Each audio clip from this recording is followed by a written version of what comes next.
ওয়ালাইকুম সবাইকে। রুমিন ফারহানকে নিয়ে তো অনেক জল্পনা কল্পনা শেষ নাই। রুমিন ফারহান আপনার যেটা বলে সেটাই করে দেখায় কিন্তু অনেকটা।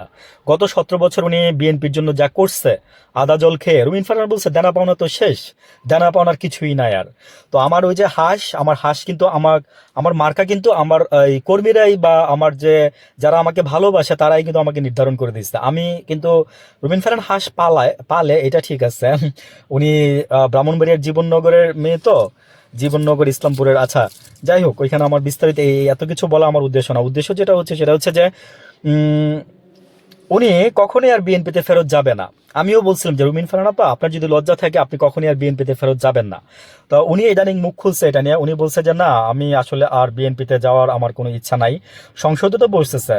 এখন তারেক রহমান সাহেব আপনার কাছে কেমন লাগতেছে?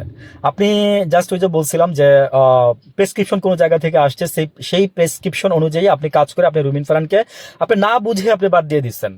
এখন যে আপনার মুখোমুখি মানে বসতেছে বা বসবে, মানে কেমন লাগবে, কেমন লাগতেছে বলেন? মানে আমি বললাম না যে নিজের বুদ্ধিতে ফকির হন ভাই, নিজের বুদ্ধিতে ফকির হন, তাও ভালো। ওই যে অন্যের বুদ্ধিতে রাজা হওয়ার দরকার নেই।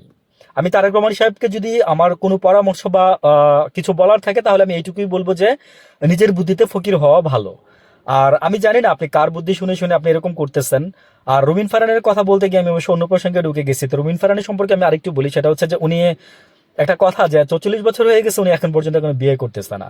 তা আসলে উনি পারে নাই, মানে এই মানে হ্যাসেলের মধ্যে থেকে পারে নাই। অনেকে বলতেছে যে ওনার কোন কথিত প্রেমিক আছে, না কিছুই না।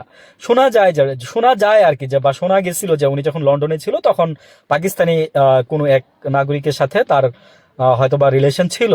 বা আল্লাহ মাফ করুক আমাকে, আমি মানে জাস্ট মিডিয়ার খবর থেকে, নিউজ থেকে বলতেছি, যদি ভুল হয় রবীন্দ্র ফারহান মাফ করবেন। এখন কথা হচ্ছে যে উনি আমার এলাকার নেত্রী, তাই আমি ওনার দাবি নিয়ে ওনাকে আমি দুটা কথা বলতেও পারি এবং ওনার বিষয়ে আমি কথা বলতেই পারি। আর অলি আহমেদ ওনার বাবা ছিলেন। হ্যাঁ, ওনার বাবার কথা আমরা শুনছি আমাদের চাচাদের মুখে। তো উনি আপনার অনেকদিন 18 বছর জেলে ছিলেন। জেলে থাকার পরে উনি বেরিয়ে এসছে। আহ, তখন ওনার 55 বছর হয়ে যায়। 2-1 বছর পরে আগে আর কি। তো 55 বছরের মাথায় উনি বিয়ে করে। তারপর রুমিন ফারহান আপু হয়। একজনই একজনই ওনার মানে ভাই বোন নাই। বাবা মারা যায়। তারপর বেশি দিন মানে উনি হলি ক্রস এবং বিকারুন্নেসা থেকে আপনার পাশ করে তারপরে আপনি লন্ডন চলে যায় ব্যারিস্টারে পড়ার জন্য। ওইখান থেকে এসে উনি রাজনীতি, আসলে কি রাজনীতিতে ওনার ঢোকার কোনো ইচ্ছা ছিল না। উনি জর্জ কোর্টে সরাসরি ওকালতি পেশায় নিয়োগ যায়। কিন্তু খালেদা জিয়াকে দেখার পর ওনার মধ্যে একটা মানে মমত্ববোধ জাগে এবং মানে দুজনের মধ্যে একটা ফিলিংস তৈরি হয়। ওইখান থেকে উনি রাজনীতিতে আসছে। আর তারেক রহমান এভাবে ওনাকে ছুঁড়ে ফেলছে। ভালো থাকবেন।